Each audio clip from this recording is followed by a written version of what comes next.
नमस्कार, स्वागत है आप सभी का खबरों के इस खास बुलेटिन एक मिनट पूरी रिपोर्ट में। मैं हूं आपके साथ नासिर कुरैशी। बुलेटिन की शुरुआत करते हैं दुनिया की बड़ी खबरों के साथ। रूस यूक्रेन की जंग के बीच ब्रिटेन ने बड़ा दावा किया है। ब्रिटेन का दावा है कि यूक्रेन पर अपनी जीत हासिल करने के लिए रूस के H-22 मिसाइल दाग रहा है। यह मिसाइल एक बेहद खतरनाक और तबाही पैदा करने वाला मिसाइल है। रूस और यूक्रेन में जारी जंग के बीच ब्रिटेन ने H-22 मिसाइल के इस्तेमाल पर तबाही की आशंका जताई है। इस मिसाइल का निर्माण 1960 के दशक में अमेरिका के परमाणु शक्ति संचालित एयरक्राफ्ट कैरियर को डुबाने के लिए किया गया था। हालांकि ऐसा कोई मौका नहीं आया जब इस मिसाइल का इस्तेमाल किसी दुश्मन देश के युद्धपोत के खिलाफ किया गया हो। अब ब्रिटिश सेना की खुफिया रिपोर्ट में दावा किया गया है कि रूस यूक्रेन में एंटी शिप H-22 मिसाइल का इस्तेमाल जमीनी लक्ष्यों के खिलाफ कर रहा है। ये मिसाइल इतनी खतरनाक है कि इसके हमले से जमीन पर 14 फीट गहरा गड्ढा बन सकता है। रिपोर्ट में कहा गया है कि परंपरागत आयुध के साथ 5.5 टन के H-22 मिसाइल का इस्तेमाल किसी लिहाज से ठीक नहीं है। इससे भारी नुकसान हो सकता है और बड़ी तादाद में लोगों की मौत हो सकती है। ब्रिटेन के रक्षा मंत्रालय ने कहा है कि रूस ऐसे हथियारों का इस्तेमाल कर सकता है क्योंकि उसके पास आधुनिक मिसाइलें कम होती जा रही हैं। रूसी बल पूर्वी यूक्रेन में डोनबास क्षेत्र को कब्जाने के लिए अपने प्रयासों पर ध्यान केंद्रित कर रहा है। ये क्षेत्र रूस से सटा है और 2014 से इस पर आंशिक रूप से रूस समर्थक अलगाववादी का कब्जा है। मिसाइलें बारूद हमेशा तबाही लाते हैं। हथियारों में बारूद की जगह फूल भर देने चाहिए कि देखें कौन कितने फूल बरसाता है। आगे बढ़ते अगली खबर की तरफ। दुनिया चाहती है कि रूस और यूक्रेन की जंग का जल्द खात्मा हो, लेकिन फिलहाल एक तरफ ये युद्ध रुकता दिखाई नहीं दे रहा, दूसरी तरफ अब युद्ध के विस्तार के संकेत दिए जा रहे हैं। अब माना जा रहा है कि पुतिन के निशाने पर रूस के कुछ और विरोधी आने वाले हैं कुछ दिन में।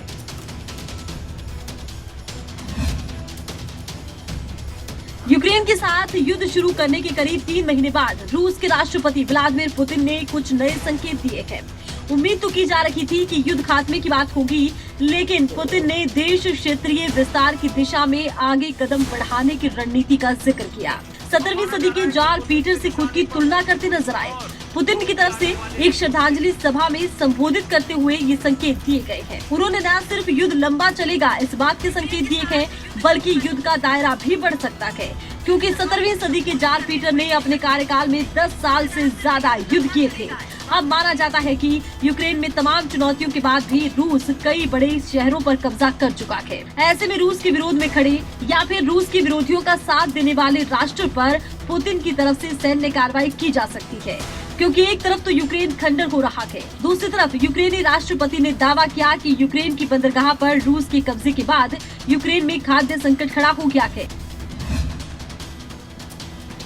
किसी ने सोचा नहीं था कि युद्ध इतने दिन तक चलेगा और अब जिस तरह की आशंकाएं हैं कि कुछ और जगहों पर युद्ध हो सकता है वो बेहद खतरनाक है। अगली खबर की तरफ बढ़ते हैं। जंग को लेकर कहा जाता है कि जंग अपने साथ तबाही लेकर आती है और रूस यूक्रेन जंग में दोनों देशों के लिए बहुत कुछ गंवाने वाला रहा है। यूक्रेन जहां खंडर बना तो वहीं रूस पर एक तरफ आर्थिक दबाव और दूसरा कारोबार पर अमेरिकी घेराबंदी, लेकिन इसी बीच यूक्रेन के हालात अब और बिगड़ चुके हैं।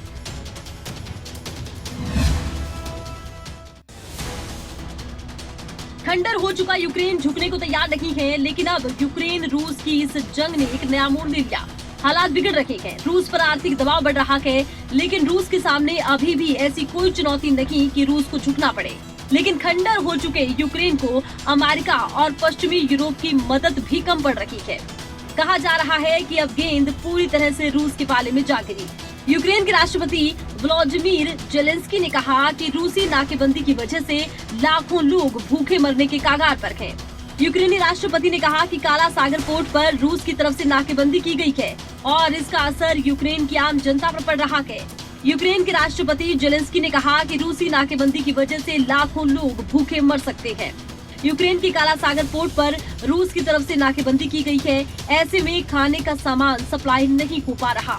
साथ ही साथ उन्होंने कहा कि दुनिया भयंकर खाद्य संकट के कगार पर है। अपने देश पर कोई भी आ चाहे तो हर देश चाहता है कि उसका जवाब दिया जाए, लेकिन साथ में दुनिया की कोई भी सरकार हो, किसी भी देश की, उसकी सबसे बड़ी जिम्मेदारी अपने देश के लोगों की हिफाजत करना, उनकी जरूरतों को पूरा करना भी होता है। अगली खबर की तरफ बढ़ते हैं। जम्मू कश्मीर से। जम्मू कश्मीर में लगातार आतंकवादियों के साथ मुठभेड़ की खबरें आती हैं। कश्मीर मुठभेड़ के दौरान मारे गए 3 आतंकी स्थानीय थे और पाकिस्तान स्थित आतंकी संगठन लश्कर ए तैयबा से जुड़े हुए थे। एक मुठभेड़ हुई थी, एनकाउंटर हुआ, आतंकी मारे गए। जम्मू कश्मीर के पुलवामा में सुरक्षा बलों को बड़ी कामयाबी मिली है। सुरक्षा बलों ने 3 आतंकियों को मार गिराया। मारे गए तीनों आतंकवादी पाकिस्तानी संगठन लश्कर ए तैयबा से जुड़े थे। सुरक्षा बलों ने मारे गए आतंकियों के पास से हथियार और गोला बारूद बरामद किया। इलाके में सर्च ऑपरेशन जारी है। जम्मू कश्मीर के पुलवामा में मारे गए तीनों आतंकी स्थानीय बताए जाते हैं और लश्कर से जुड़े थे। कश्मीर जोन के पुलिस महानिरीक्षक विजय कुमार ने कहा कि सुरक्षा बलों के साथ मुठभेड़ में मारे गए तीनों आतंकी स्थानीय थे। वहीं इनमें से एक आतंकवादी की पहचान जुनैद शेरगोजरी के रूप में हुई है, जो जम्मू कश्मीर के विशेष पुलिस अधिकारी रियाज अहमद थोकर की हत्या में शामिल था। जम्मू कश्मीर के पुलवामा में मुठभेड़ में मारे गए अन्य 2 आतंकवादियों की पहचान पुलवामा जिले के निवासी फाजिल नजीर भट्ट और इरफान आहा मलिक के तौर पर हुई है। पुलिस ने जानकारी दी कि इनके पास से 2 AK-47 राइफल, 1 पिस्तौल, गोला बारूद समेत आपत्तिजनक सामग्री बरामद की गई। आतंकियों के खिलाफ सुरक्षा बलों का तलाशी अभियान जारी। 1 मिनट में पूरी रिपोर्ट। अगली खबर दिल्ली से एक अहम खबर। दिल्ली के यमुना खादर इलाके में एक हैंड ग्रेनेड मिलने से हड़कंप मच गया, जिसे मौके पर पहुंची NSG की टीम ने डिफ्यूज किया। और इससे पहले भी एक ग्रेनेड मिला था अप्रैल महीने में। दिल्ली के यमुना खादर इलाके में शनिवार देर रात हैंड ग्रेनेड मिलने से हड़कंप मच गया। घटना की जानकारी तुरंत दिल्ली पुलिस को दी गई। सूचना मिलने के बाद पुलिस प्रशासन की टीम मौके पर पहुंची। इसके बाद NSG की टीम को मौके पर बुलाया गया। टीम ने काफी मशक्कत के बाद ग्रेनेड को डिफ्यूज किया। पुलिस के मुताबिक शनिवार रात उन्हें DND के निकट यमुना खादर में एक हैंड ग्रेनेड मिला था। पुलिस के मुताबिक शनिवार रात उन्हें DND के निकट यमुना खादर में एक हैंड ग्रेनेड मिलने की जानकारी मिली, जिसके बाद मौके पर तुरंत मयूर विहार के ACP और SHO ACP पहुंच गए। दिल्ली पुलिस के कई अधिकारी भी घटनास्थल पर पहुंचे। इसके साथ ही NSG की टीम को बुलाया गया, जिसने ग्रेनेड को डिफ्यूज कर दिया। वहीं दिल्ली में विस्फोटक मिलने का ये कोई पहला मामला नहीं। इससे पहले 25 अप्रैल को दक्षिण दिल्ली के मोहम्मदपुर इलाके में हैंड ग्रेनेड मिलने की खबर आई थी। इससे पहले दिल्ली के सीमापुरी इलाके में एक घर में IED मिला था। दिल्ली पुलिस की स्पेशल सेल ने अक्टूबर 2021 में एक पाकिस्तानी आतंकी को गिरफ्तार किया था।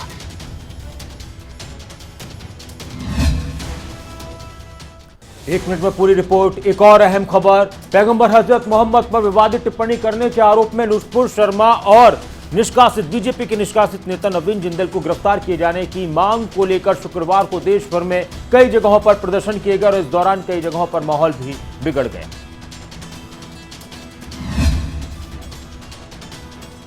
नुपुर शर्मा के बयान पर बवाल थमता नजर नहीं आ रहा, बल्कि और बढ़ गया है। शुक्रवार के दिन जुम्मे की नमाज के बाद देश के कई शहरों में नुपुर शर्मा की गिरफ्तारी की मांग को लेकर बवाल हो गया। भारत की सबसे बड़ी मस्जिदों में से एक दिल्ली की जामा मस्जिद के बाहर बड़ी संख्या में लोगों ने विरोध प्रदर्शन किया। उत्तर प्रदेश के कई जिलों में जुम्मे की नमाज के बाद हालात बेकाबू होते नजर आए। इनमें प्रयागराज, मुरादाबाद, सहारनपुर शामिल रहे। मुख्यमंत्री योगी आदित्यनाथ ने राज्य के विभिन्न शहरों में पथराव की घटनाओं के बाद प्रदर्शनकारियों के खिलाफ सख्त कार्रवाई करने के निर्देश जारी किए। उत्तर प्रदेश के अलावा झारखंड की राजधानी रांची में बड़ी संख्या में प्रदर्शनकारियों को उग्र होते देखा गया। प्रदर्शन कर रहे लोग नुपुर शर्मा और नवीन जिंदल की गिरफ्तारी की मांग को लेकर सड़कों पर उतरे, पुलिस से भिड़ते नजर आए। इस दौरान कई जगहों पर आगजनी देखी गई। रांची में कुछ हिस्सों में प्रदर्शनकारियों के बेकाबू होने और पुलिस कर्मियों को घायल करने के बाद पूरे शहर में कर्फ्यू लगा दिया गया।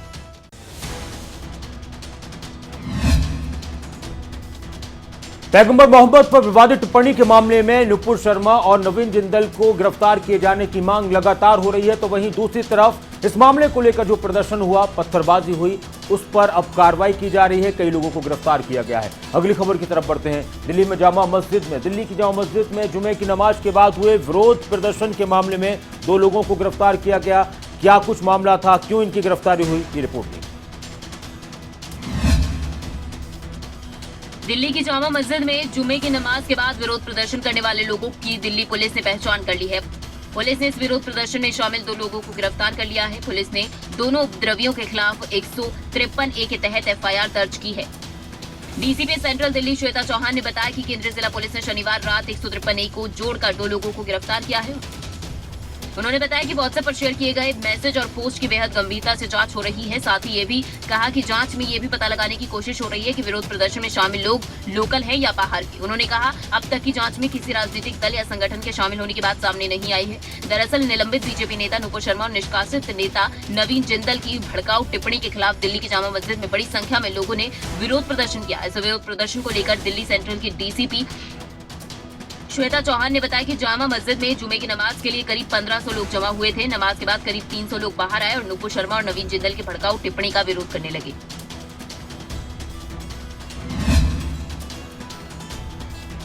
अब अगली खबर की तरफ बढ़ते हैं। 1 मिनट में पूरी रिपोर्ट। सिद्धू मूसेवाला से जुड़ी हुई एक अहम खबर। सिद्धू मूसेवाला हत्याकांड में मानसा कोर्ट ने केकड़ा का 4 दिन का रिमांड के लिए और 4 दिन का रिमांड और बढ़ा दिया। केकड़ा ही वो शख्स है जिसने गोल्डी बराड़ को यह जानकारी दी थी कि मूसेवाला घर से निकल गया है। पंजाबी गायक और कांग्रेस नेता सिद्धू मूसेवाला की हत्या की जांच जारी है। मानसा कोर्ट में केकड़ा की पेशी हुई।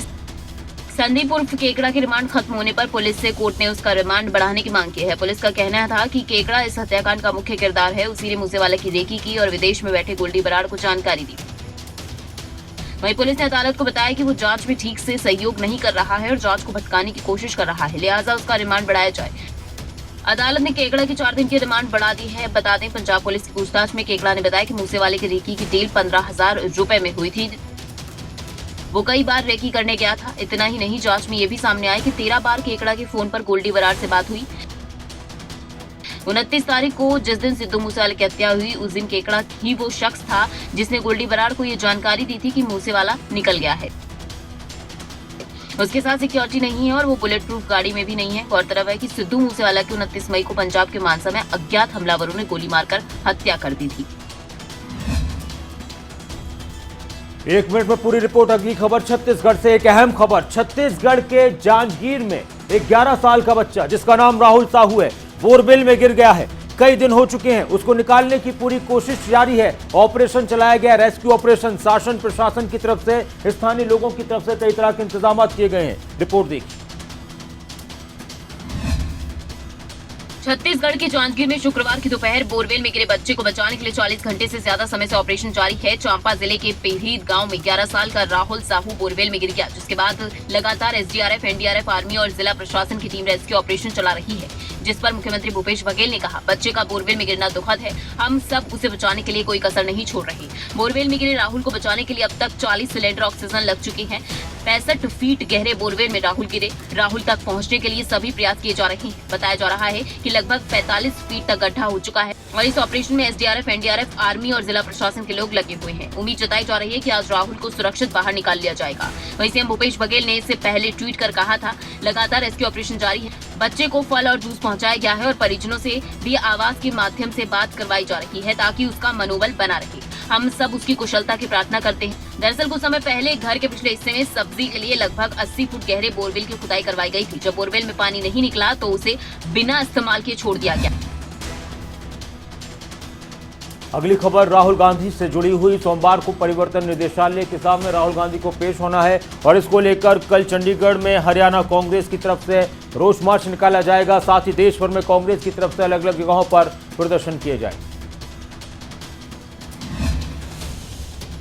नेशनल हेराल्ड मामले में सोनिया गांधी और राहुल गांधी को ईडी कई बार समन भेज चुकी है। सोमवार को राहुल गांधी प्रवर्तन निदेशालय के सामने पेश होंगे, जिसे लेकर कल चंडीगढ़ में हरियाणा कांग्रेस रोष मार्च निकालेगी और ये रोष मार्च प्रदेश कांग्रेस मुख्यालय से प्रवर्तन निदेशालय के ऑफिस तक निकाला जाएगा। कांग्रेस प्रदेश अध्यक्ष उदय भान ने लेटर जारी कर घेराव का ऐलान किया था।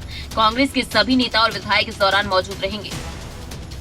इसके अलावा सोमवार को कांग्रेस प्रदेश भर में प्रदर्शन करेगी। ईडी कार्रवाई के खिलाफ ये प्रदर्शन होगा। वहीं दिल्ली में पार्टी के सभी वरिष्ठ नेता सांसद राहुल गांधी के साथ ईडी दफ्तर तक मार्च करेंगे।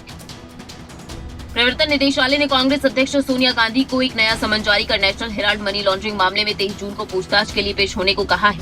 सोनिया गांधी को पहले 8 जून को पेश होने के लिए कहा गया था, लेकिन कोरोना वायरस से संक्रमित होने के कारण उन्होंने पेशी के लिए ईडी से नई तारीख मांगी। वहीं राहुल गांधी को भी पहले 2 जून को पूछताछ के लिए बुलाया गया था, लेकिन उन्होंने विदेश यात्रा पर होने के चलते नई तारीख मांगी। ईडी ने उन्हें 13 जून को पेश होने के लिए कहा। 1 मिनट में पूरी रिपोर्ट। अगली खबर कोरोना से जुड़ी हुई। कोरोना के केसेस में लगातार बढ़ोतरी हो रही है। कोरोना संक्रमण एक बार फिर से भारी पड़ता दिख रहा है। 24 घंटे में 8000 से ज्यादा नए केस सामने आए हैं, जबकि इस दौरान 4 मरीजों की मौत हुई है। 1 मिनट में पूरी रिपोर्ट दी। देश में कोरोना की चौथी लहर की आशंका के बीच नए मामलों ने रफ्तार पकड़ ली है। इसी बीच बीते 24 घंटे के आंकड़े सामने आए, जिनमें एक बार फिर कोरोना मामले 8000 के पार हैं। देश में कोरोना के मामलों में एक बार फिर उछाल दर्ज किया गया। बीते 24 घंटे में कोरोना के 8582 नए केस आए हैं। अभी तक कोरोना से संक्रमित होने वाले लोगों की संख्या बढ़कर 4 करोड़ के पार हो चुकी है और इससे एक दिन पहले कोरोना के 8329 मामले आए थे। देश में सक्रिय मामले बढ़कर 44,513 हो गए, जबकि एक दिन पहले सक्रिय मामलों की संख्या 40,370 दर्ज की गई। सक्रिय मामले कुल मामलों का अब तक का 0.10% रह गए हैं। वहीं देश में कोरोना से 24 घंटे के दौरान 4 लोगों की जान भी गई। इसके बाद कोरोना से मरने वालों का आंकड़ा 5 लाख के पार हो गया। वहीं कोरोना से ठीक होने वाले लोगों की संख्या बीते 24 घंटे में 4,435 दर्ज की गई, जिसके बाद देश में अब तक इस महामारी से ठीक होने वाले लोगों की संख्या बढ़कर 4 करोड़ 26 लाख के पार हो गई। कोरोना के केसेस की वजह से बहुत सी परेशानियां हुई हैं, होती रही हैं। इस वक्त जरूरी यही है कि जब मौसम बदलना शुरू हो तो अपना बहुत एहतियात रखें, खाने पीने का, खास तौर से कहीं आने जाने का। अगली खबर की तरफ बढ़ते हैं। बहादुरगढ़ से। बहादुरगढ़ में ओम प्रकाश धनखड़ ने कांग्रेस और भूपेंद्र सिंह हुड्डा पर निशाना साधते हुए कहा कि भूपेंद्र सिंह हुड्डा के फैसलों ने कांग्रेस को कमजोर किया है। राज्यसभा चुनावों के चौंकाने वाले नतीजों पर बीजेपी प्रदेश अध्यक्ष ओपी धनखड़ ने कांग्रेस पर करारा हमला करते हुए कहा कि पूर्व सीएम भूपेंद्र सिंह हुड्डा के फैसले ने कांग्रेस को कमजोर किया। कुलदीप बिश्नोई को लेकर ओपी धनखड़ ने कहा, कुलदीप बिश्नोई ने अंतरात्मा की आवाज सुनी है और बिश्नोई अप्रोच करेंगे तो उनका पार्टी में स्वागत होगा। बहुत सुविचारित मत है, क्योंकि उतने बड़े एक कदावर नेता की कांग्रेस कदर नहीं कर पा रही थी, वो भी इस बात से आहत थे। उनकी अभिव्यक्ति ये समाचार पत्रों में हम सब ने पढ़ी है। तो आपकी पार्टी में स्वागत होगा? देखिए, भारतीय जनता पार्टी को अप्रोच करेंगे तो विचार करेंगे। अभी तो उन्होंने कोई अप्रोच भारतीय जनता पार्टी में नहीं की है। आपने मंत्री देते हैं? कर्टसी के नाते उनका मिलन जरूर हुआ है मुख्यमंत्री से, आएंगे तब बात करेंगे। वहीं ओपी धनखड़ ने कहा कि निकाय चुनाव में बीजेपी की जीत निश्चित है। अब देखना होगा राज्यसभा चुनावों के बाद निकाय चुनाव जीत किसके हाथ लगती है। 1 मिनट में पूरी रिपोर्ट। अगली खबर दिल्ली और हरियाणा से जुड़ी हुई, पानी से जुड़ी हुई।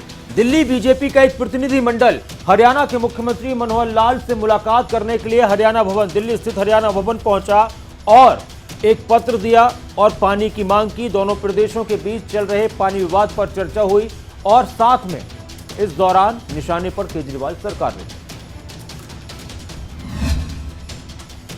दिल्ली में हरियाणा भवन में बीजेपी के प्रतिनिधिमंडल ने मुख्यमंत्री मनोहर लाल से खास मुलाकात की है। इस दौरान पानी के मसले को लेकर चर्चा की गई और साथ ही दिल्ली बीजेपी के प्रतिनिधिमंडल ने मुख्यमंत्री से मांग की कि बढ़ती गर्मी की वजह से दिल्ली में पानी की समस्या बनी हुई है, ऐसे में हरियाणा की ओर से दिल्ली को और ज्यादा पानी दिया जाए। मुलाकात को लेकर कहा जा रहा है कि हरियाणा करार के हिसाब से ज्यादा पानी दे रहा है, लेकिन दिल्ली में अव्यवस्थाएं है, जिस वजह से लोगों तक पानी नहीं पहुँच रहा।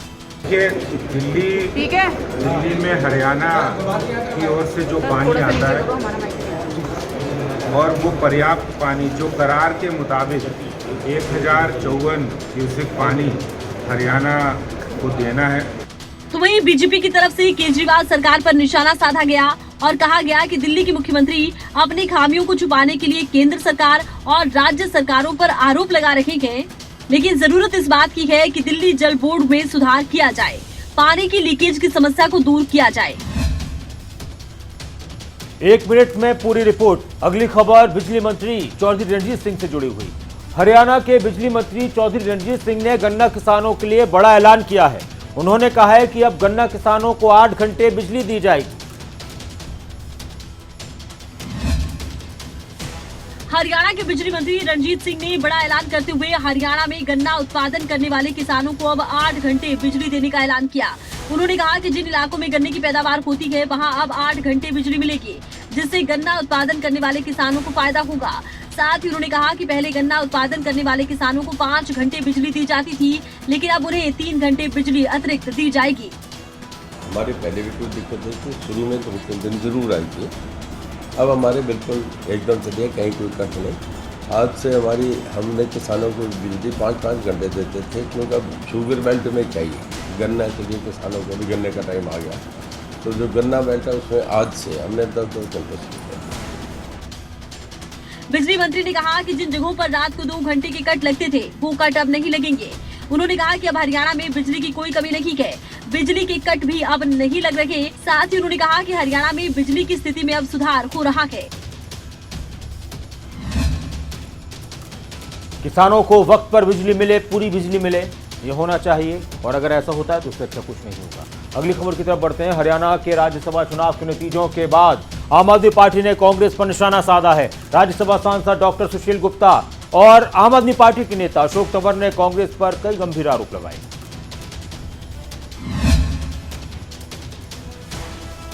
भिवानी पहुंचे आम आदमी पार्टी हरियाणा के प्रभारी सुशील गुप्ता ने हरियाणा के राज्यसभा चुनावों के बहाने कांग्रेस पर करारे प्रहार किए। गुप्ता ने कहा कि कांग्रेस हर चुनाव में बिक जाती है। उन्होंने कहा कि कांग्रेस कमजोर है और खत्म हो रही है। वहीं निकाय चुनावों में कांग्रेस द्वारा सिंबल पर चुनाव न लड़ने पर गुप्ता ने कहा कि कांग्रेस मैदान छोड़कर भाग चुकी है। साथ ही बीजेपी और जेजेपी के गठबंधन को इन्होंने भ्रष्टाचार और मलाई खाने का गठबंधन कहा। इस देश के अंदर खत्म होती जा रही है, कांग्रेस कमजोर हो गई है, कांग्रेस बिक जाती है। इससे पहले आम आदमी पार्टी के नेता अशोक तंवर ने भी कांग्रेस पर पहले ट्वीट कर और फिर पत्रकारों से बातचीत में निशाना साधा। कुल मिलाकर राज्यसभा चुनाव के नतीजों के बाद कांग्रेस अब निशाने पर है। राजनीतिक हस्तियों की तरफ से कांग्रेस की इस हार पर जमकर बयानबाजी हो रही है। तय स्क्रिप्ट थी, इसकी पटकथा पहले ही लिखी जा चुकी थी। जब कुछ लोग जाकर के मुख्यमंत्री से मिले तब ये तय हो गया था, फिर तीसरा जो कैंडिडेट आया तब तय हो गया था।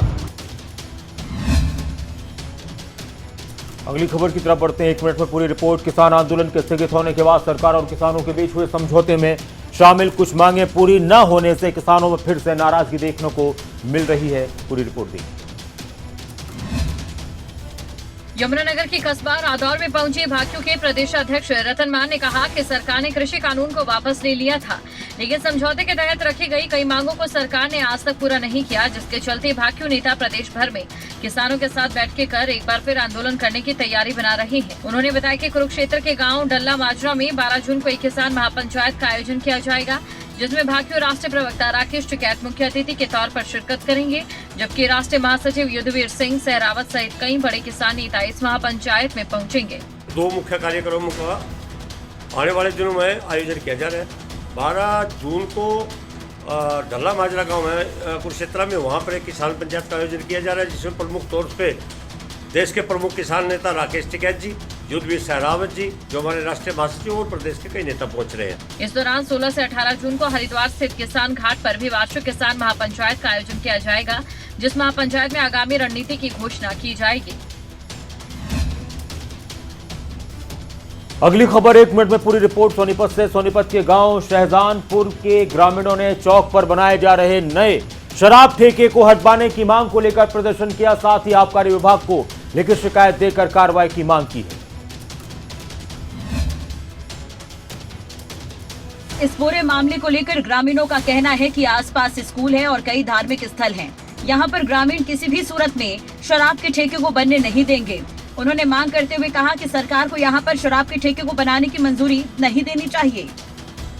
अवैध रूप से ठेका बनाया जा रहा था गांव के बीच में, कोई रूल रेगुलेशन फॉलो नहीं किया गया, कोई परमिशन नहीं ली गई। ये हुड्डा सरकार की ग्रीन बेल्ट है, जहाँ पेड़ पौधों का विकास होना चाहिए, ना कि इस बुराई के अड्डे का। तो हम सभी लोगों ने एकजुट होकर सभी देखो चौराहा है, ये 4-5 गांव का एक मेन यहाँ से रोड होकर जाता है, तो ये बिल्कुल भी स्थल नहीं है परफेक्ट जहाँ पर ठेका बनाया जाए। तो इसलिए हमने इसका विरोध किया, इसको उखाड़ फेंका और आगे भी हम ऐसे ही खड़े रहेंगे और यहाँ पर ठेका बिल्कुल भी नहीं खुलने देंगे। वहीं इस पूरे मामले पर विभाग कार्रवाई की बात कह रहा है। साथ ही विभाग दावा कर रहा है कि अगर गलत तरीके से ठेका बनाया जा रहा है तो उसे वहां से हटाकर कहीं और स्थापित करवाया जाएगा। अक्सर कई बार इस तरह के प्रदर्शन देखने को मिलते हैं कि शराब के ठेके हमारे इलाके में न लगाए जाएं, हमारे क्षेत्र में न लगाए जाएं, और महिलाओं की तरफ से जब ये प्रदर्शन होते हैं तो उसको बहुत सीरियसली लिया जाता है। और इसी तरह का प्रदर्शन यहाँ पर महिलाओं ने किया है, ग्रामीणों ने किया है कि जो शराब का ठेका लगेगा, कोशिश होनी चाहिए कि पार्क बनाए जाएं, कोशिश होनी चाहिए कि विकास के कुछ काम किए जाएं, ये बुराई करते क्यों। अगली खबर की तरफ बढ़ते हैं। भिवानी में हरियाणा के कृषि मंत्री जेपी दलाल ने कुलदीप बिश्नोई को बीजेपी में आने का निमंत्रण दिया और आम आदमी पार्टी पर करारा प्रहार किया।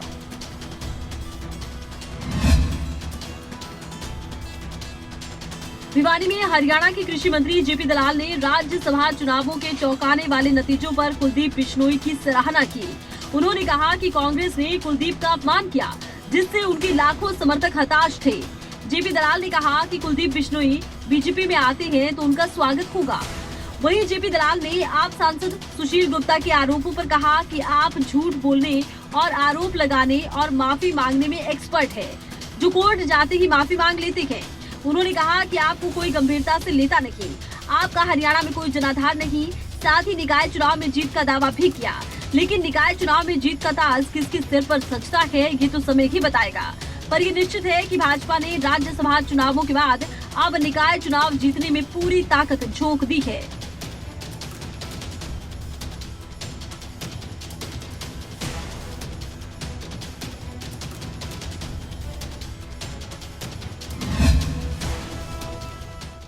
अब अगली खबर चरखी दादरी से। कई बार लोग प्रदर्शन करते हैं सीवरेज नाली वगैरह की परेशानियों को लेकर। चरखी दादरी में भी ऐसा ही प्रदर्शन हुआ। चरखी दादरी में भीषण गर्मी से परेशान लोग सड़क पर उतरे। उत्तर भारत के राज्यों की अगर बात की जाए तो मानसून का भी इंतजार किया जा रहा है और जो खबर है वो मानसून से जुड़ी हुई है। मौसम विभाग के मुताबिक कई राज्यों में अगले 2 दिन में बारिश की संभावना है।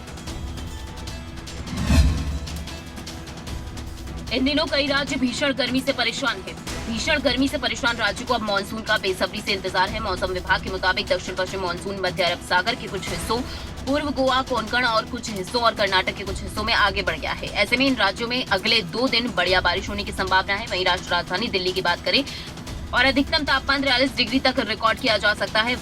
वहीं दिल्ली में आज हल्के बादल छा सकते हैं। मौसम विभाग के मुताबिक दिल्ली में 13 जून से 17 जून के बीच मौसम बदल सकता है। 15 जून से दिल्ली में गरज के साथ बारिश की संभावना है। वहीं 13 और 14 जून को दिल्ली में तेज हवाएं चल सकती हैं। वहीं उत्तर प्रदेश की राजधानी लखनऊ में आज न्यूनतम तापमान 39 डिग्री सेल्सियस और अधिकतम तापमान 43 डिग्री के आसपास रह सकता है। गाजियाबाद में आज न्यूनतम तापमान 30 डिग्री सेल्सियस और अधिकतम तापमान 44 डिग्री सेल्सियस रहेगा। मौसम विभाग के मुताबिक कई राज्यों में बारिश के चलते गर्मी से राहत मिलेगी। वहीं झारखंड, मध्य प्रदेश और हिमाचल प्रदेश के कुछ इलाकों में प्री मानसून बारिश होगी। अहमदाबाद में भी आज बारिश के आसार हैं। इस दौरान हवाएं करीब 40 किलोमीटर प्रति घंटे की रफ्तार से चल सकती हैं। और फिलहाल इस बुलेटिन में इतना ही, लेकिन खबरें अभी तक पर खबरों का सिलसिला लगातार जारी है। आप बने रहें खबरें अभी तक के साथ।